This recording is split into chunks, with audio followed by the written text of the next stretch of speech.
नमस्कार दोस्तों, स्वागत है आपका हमारे YouTube channel special English academy में। दोस्तों, हमने English practice set air force XY group के लिए एक नेक्स्ट क्वेश्चन का प्रैक्टिस सेट शुरू किया हुआ है, जिसका आज अगला पार्ट है। तो चलिए टाइम व्यर्थ किए बिना शुरू करते हैं। हमारा क्वेश्चन है, out of the four alternative choose the one which best expresses. Best expresses का मतलब क्या होता है? सैनोनिम्स होता है। ठीक है, best expresses the meaning of the given word. ठीक है, given word and mark answer. देखिए, हम आज 3 के बारे में बात करने वाले हैं, सिर्फ 3 के बारे में बात करेंगे, नीचे आपको देखने की ज़रूरत नहीं है। तो चलिए, हमारा पहला वो जो वर्ड है वो शुरू करते हैं। दिया है अनएम्बिगुअसली। ठीक है, अनएम्बिगुअसली, जिसका अगर हिंदी का अगर आपको मालूम है तो उसका सैनोनिम्स यानी बेस्ट एक्सप्रेशन आप निकाल सकते हो। ठीक है, तो हमारा अनएम्बिगुअसली का मतलब होता है सुस्पष्ट ढंग से, मानी स्पष्ट तरीके से, निश्चितता का इसमें बोध हो रहा है। ठीक है दोस्तों, तो हमारे पास 4 ऑप्शन है। पहला है अनप्लान्ड, बी है इसेंशियली, सी है डिजाइन एंड डी है सर्टेनली। ठीक है दोस्तों, अगर हम हिंदी की बात करें तो अनप्लान्ड का मतलब होता है अविचारित, यानी कि जिसके ऊपर विचार न किया गया हो, अर्थात योजना नहीं बनाया गया हो। ठीक है, प्लान्ड का मतलब होता है योजना बनाना, और अनप्लान्ड का मतलब होता है योजना न बनाना, यानी विचार न किया गया हो, अविचारित। चलिए ऑप्शन बी पे आते हैं। ऑप्शन बी का मतलब होता है अनिवार्य रूप से। इसेंशियली का मतलब क्या होता है?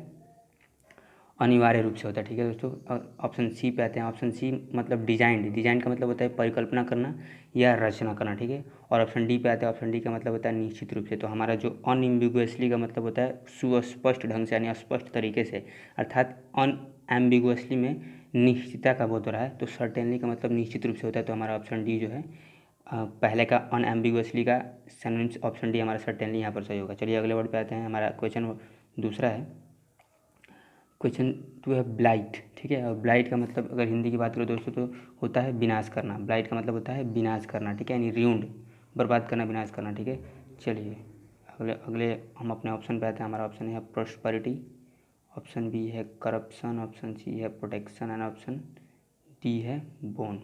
ऑप्शन ए का मतलब प्रोस्पेरिटी, प्रोस्पेरिटी का मतलब होता है दौलत, और ब्लाइट का मतलब होता है विनाश करना, प्रोस्पेरिटी का मतलब होता है दौलत। ऑप्शन बी करप्शन, करप्शन का मतलब होता है भ्रष्टाचार। ऑप्शन सी प्रोटेक्शन, प्रोटेक्शन का मतलब होता है सुरक्षा, एंड ऑप्शन डी, डी का मतलब होता है बून, बून का मतलब होता है वरदान या खुश मिजाज। तो हमारा जो ब्लाइट का सैनोनिम्स होगा विनाश करना का अर्थ में, तो करप्शन यहाँ पर ऑप्शन बी हमारा सही होगा। हमने चाहिए करप्शन यहाँ पर सही होगा। अगले क्वेश्चन पे आते हैं। हमारा अगला क्वेश्चन है रैमिफिकेशन। रैमिफिकेशन हमारा अगला वर्ड है, जिसका मतलब होता है जटिलता। ठीक है, मतलब कॉम्प्लेक्स यानी जटिलता, रैमिफिकेशन। 4 ऑप्शन है, बिफर्केशन, ऑप्शन बी है डिलाइट, ऑप्शन सी है बेनिफिट एंड ऑप्शन डी है फेवर।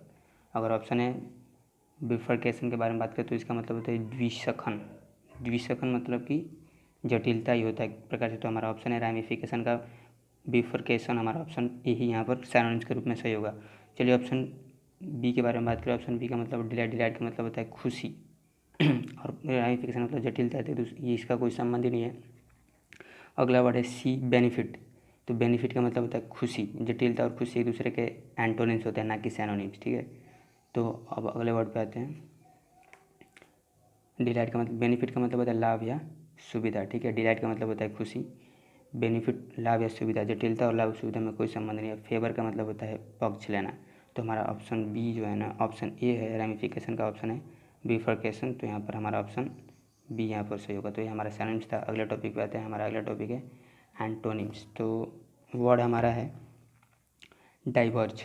डाइवर्ज, डाइवर्ज का मतलब क्या होता है? हट जाना, यानी किसी चीज़ में आप शामिल हो और उसमें से हट जाते हो, भिन्न हो जाते हो। ठीक है, तो उसका मतलब डाइवर्ज होता है।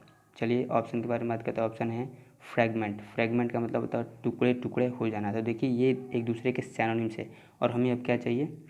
अपोजिट वर्ड चाहिए। ठीक है, यहाँ पर देख सकते हो आप, choose the opposite word in the meaning to given word and mark it as your answer. ठीक है, तो हमारा जो डाइवर्ज इसका मतलब होता है हट जाना, और फ्रेगमेंट का मतलब है टुकड़े टुकड़े हो जाना, यानी कि हट जाना, यानी भिन्न हो जाना। ठीक है, तो ये हम एक दूसरे के सैनोनिम्स हो गए। ऑप्शन बी आता है क्रम्बल। क्रम्बल का मतलब भी वही होता है। क्रम्बल का मतलब भी होता है टुकड़े टुकड़े हो जाना, यानी कि ए और बी ऑप्शन जो है ना, वो डाइवर्ज के जो है सैनोनिम्स है, ना कि एंटोनिम्स। तो हमें एंटोनिम चाहिए। इरेज का मतलब होता है मिटाना। ठीक है, तो मिटाना भी एक प्रकार से हट जाना, हटाने से ही संबंधित है। तो हमारा ऑप्शन तीनों ए बी एंड सी एक दूसरे के समानार्थी हैं। ऑप्शन डी पे आते हैं कंबाइन। कंबाइन का मतलब तो जोड़ना, और डाइवर्स का मतलब होता है टुकड़े टुकड़े हो जाना, तो हमारा एंटोनिम्स के रूप में यहाँ पर डी ऑप्शन कॉम्बाइन यहाँ पर सही होगा। हमारा अगला वर्ड है ग्रेट। ये GREAT ग्रेट नहीं है, GRAT ग्रेट है। ये ग्रेट का मतलब होता है रगड़ना या चरचराना, ठीक है। ये ग्रेट का मतलब होता है रगड़ना या चरचराना। अगर इसकी हम ऑप्शन की बात करें तो ऑप्शन ए है प्लीज़। प्लीज़ का मतलब होता है कृपया या प्रसन्न करना, ठीक है। अब अगले ऑप्शन पे आता है ऑप्शन बी इरिटेट। इरिटेट का मतलब होता है तंग करना या चिढ़ाना, ठीक है। ऑप्शन सी पे आते हैं एनो। एनोए का मतलब ही होता है चिढ़ाना, ठीक है। तो इरिटेट और एनो एक दूसरे के क्या हो गए, सैनोनिम्स हो गए। तो दोनों जब एक दूसरे के सैनोनिम्स हो गए तो इन दोनों में से किसी एक को चुनना गलत हो जाएगा, इसलिए दोनों का ऑप्शन का काम नहीं है, दोनों ऑप्शन को हटा दीजिए। अब अगले डी पे आते हैं हाइंडर। हाइंडर का मतलब होता है रोकना या बाधा डालना। तो ये भी एक प्रकार का क्या होता है, मतलब किसी के काम में बाधा डाल रहे हो तो उसको तंगी कर रहे हो, तो यहाँ पे हिंडर भी, ये तीनों एक दूसरे के समानार्थी माने जाएंगे। तो हमारा ऑप्शन ये जो है ना प्लीज़। प्लीज़ का मतलब कृपया या प्रसन्न करना, और ग्रेट का मतलब होता है रगड़ना यानी चरचराना, यानी एक प्रकार से उसको परेशान करना होता है। तो यहाँ पर हमारा ऑप्शन है प्लीज़ जो होगा ना, इसका एंटोनिम्स के रूप में ग्रेट का सही होगा प्लीज़, ठीक है। अब अगले वर्ड पे आते हैं। हमारा अगला वर्ड है पीनल। पीनल का मतलब क्या होता है दोस्तों, पीनल का मतलब होता है कष्ट या दंड, ठीक है। हमारे पास 4 ऑप्शन है। ए है रिफॉर्मेटिव, बी है बेनिफिशियल, सी है पनिशेबल एंड डी है रिट्रीब्यूटिव, ठीक है। तो चारों ऑप्शन के बारे में बात करें तो रिफॉर्मेशन का मतलब होता है सुधार, और पीनल का मतलब होता है दंड या कष्ट। तो सुधार और दंड या कष्ट में कोई संबंध है नहीं। बेनिफिशियल का मतलब होता है लाभदायक, इसका मतलब होता है कष्ट या दंड, और बेनिफिशियल का मतलब क्या होता है लाभदायक। कष्टदायक पीनल का मतलब कष्टदायक और बेनिफिशियल का मतलब लाभदायक। तो हमारा एंटोनिम्स के रूप में ऑप्शन बी यहाँ पर बेनिफिशियल यहाँ पर सही होगा। रिफॉर्मेशन होगा नहीं क्योंकि सुधार होता है। Option C punishable. तो पनिशेबल पीनल का सैनोनिम्स है ना कि एंटोनिम्स, और रिट्रीब्यूट का मतलब ये दंडात्मक।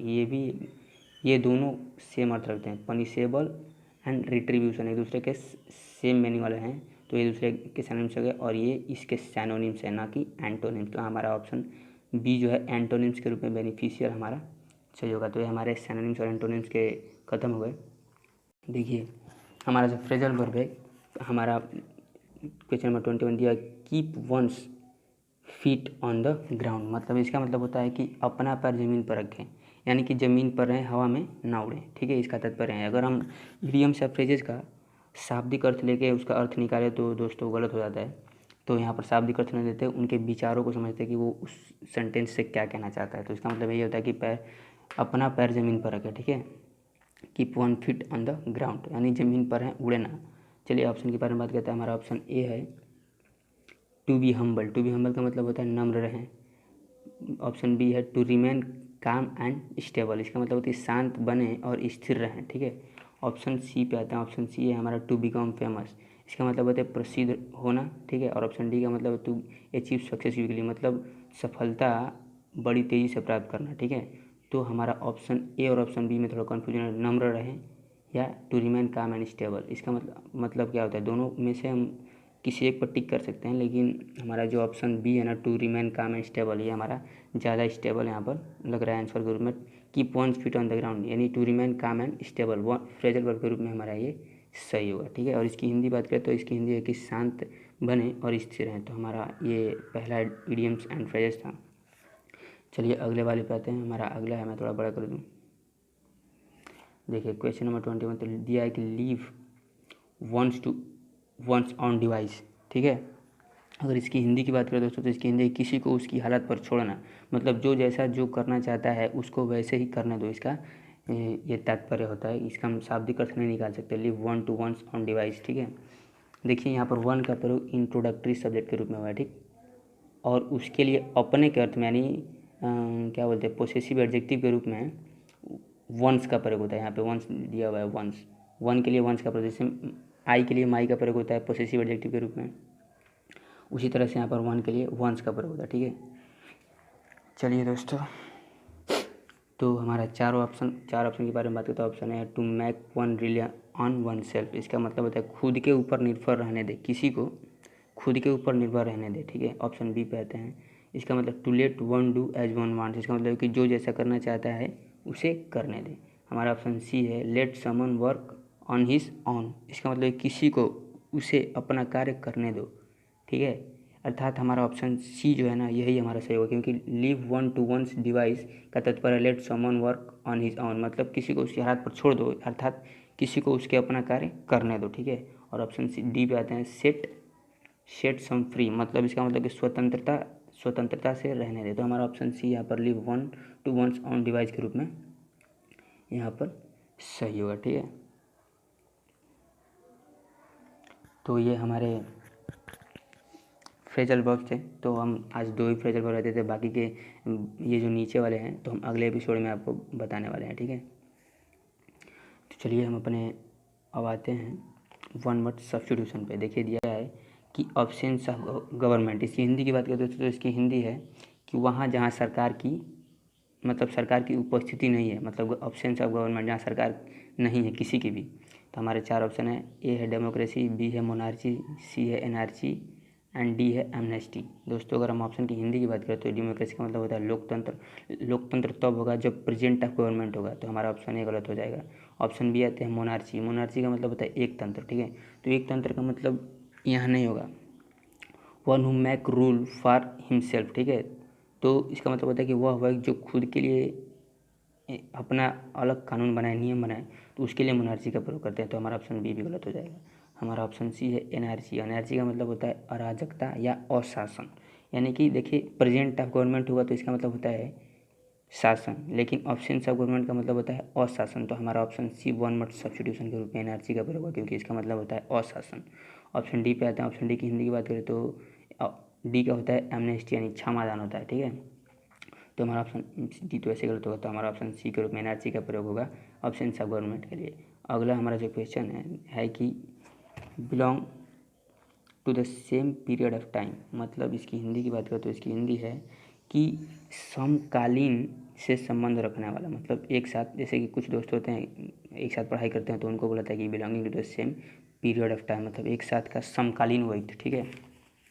जैसे अकबर और महाराणा प्रताप सेम पीरियड के थे, उसी तरह से उसी चीज़ के लिए यहाँ पर प्रयोग किया गया था, belonging to the same time, same period of time. चलिए ऑप्शन के बारे में बात करें। ऑप्शन बिगोइट है, ए बिगोइट, ऑप्शन बी है कंटेम्प्रेरी, ऑप्शन सी है कॉस्मोलॉजी एंड ऑप्शन डी है बिगमी, ठीक है। तो ऑप्शन ए के बारे में बात करते हैं। ऑप्शन ए का मतलब होता है कट्टर या हठधर्मी। ऑप्शन बी की बात करते हैं। ऑप्शन बी कंटेम्प्रेरी का मतलब होता है समकालीन। तो मैंने क्या बताया था कि समकालीन के लिए belonging to the same period of time के लिए प्रयोग करते हैं, तो कंटेम्प्रेरी हमारा option B one word substitution के रूप में सही होगा। ऑप्शन सी पे आता है कॉस्मोलॉजी। कॉस्मोलॉजी का मतलब होता है विश्व ज्ञान, जिसको पूरे विश्व का ज्ञान होता है उसको, उसके लिए कॉस्मोलॉजी का प्रयोग करते हैं। ऑप्शन डी पे आता है। ऑप्शन डी है बिगेमी। बिगेमी का मतलब होता है दो पत्नी वाला, मतलब जिसकी 2 विवाह हुआ हो, तो उसके लिए ऑप्शन डी बिगेमी का प्रयोग करते हैं। तो हमारा ऑप्शन सी कंटेम्प्रेरी का प्रयोग होता है belonging to the same period of time के लिए। अगला क्वेश्चन है हमारा, a land animal that breeds in water. इसका मतलब होता है कि वह जो ज़मीन पर रहता हो लेकिन अपनी ज़िंदगी को पानी के अंदर भी रख सकता है, यानी पालन पोषण अपना कर सकता है, जीवित रह सकता है। तो मतलब कि एक प्रकार से ज़मीन पे भी रहने वाला और पानी में भी रहने वाला जीव के बारे में ये वन वर्ड सब्स्टिट्यूशन पूछ रहा है, ठीक है। तो चलिए ऑप्शन पे आते हैं। देखिए ऑप्शन है एम्फीबियन, ऑप्शन बी है मैमल, ऑप्शन सी है रेप्टाइल एंड ऑप्शन डी है एम्बीडेक्स्ट्रस। तो ए की हिंदी की बात करें तो ए की हिंदी होती है उभयचर, यानी जल थली जीव। तो हमारा ऑप्शन ए ही यहाँ पर सही होगा। इस a land animal that breeds in water के लिए एम्फीबियन का प्रयोग होगा, तो हमारा ऑप्शन ए यहाँ पर सही होगा। ऑप्शन बी की बात करें तो ऑप्शन बी यानी मैमल होता है। मैमल का मतलब होता है स्तनपाई, यानी कि ह्यूमन भी मैमल्स में आते हैं। उसके बाद एलिफेंट हो गया, उसके बाद जो बैट होता है ना, जिसको चमगादड़ बोलते हैं, उसको वो भी मैमल्स में आता है। व्हेल मछली भी मैमल्स में आती है।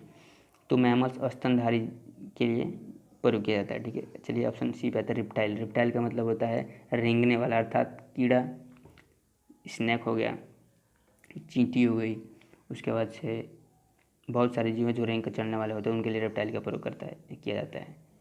चलो ऑप्शन डी पे आता है। ऑप्शन डी है एम्बीडेक्स्ट्रस। एम्बीडेक्स्ट्रस का मतलब होता है सव्यसाची, मतलब जो सभी चीज़ों को, मतलब एम्बीडेक्स्ट्रस का प्रयोग कब करते हैं, जब एक ही वक्त में 2 लोग रहते हैं, उनके लिए सव्यसाची का प्रयोग करते हैं। जैसे उनका माइंड सेट अलग होता है, कुछ हैं कुछ और करते कुछ और है, तो इसके लिए एम्बीडेक्स्ट्रस का प्रयोग करते हैं। मतलब एक ही वक्त में 2 लोगों का रहने वाला जो एक प्रकार की बीमारी भी है ये सव्यसाची, तो एम्बीडेक्स्ट्रस का प्रयोग करते हैं। तो आई होप कि ये वीडियो आपको अच्छा लगा हो।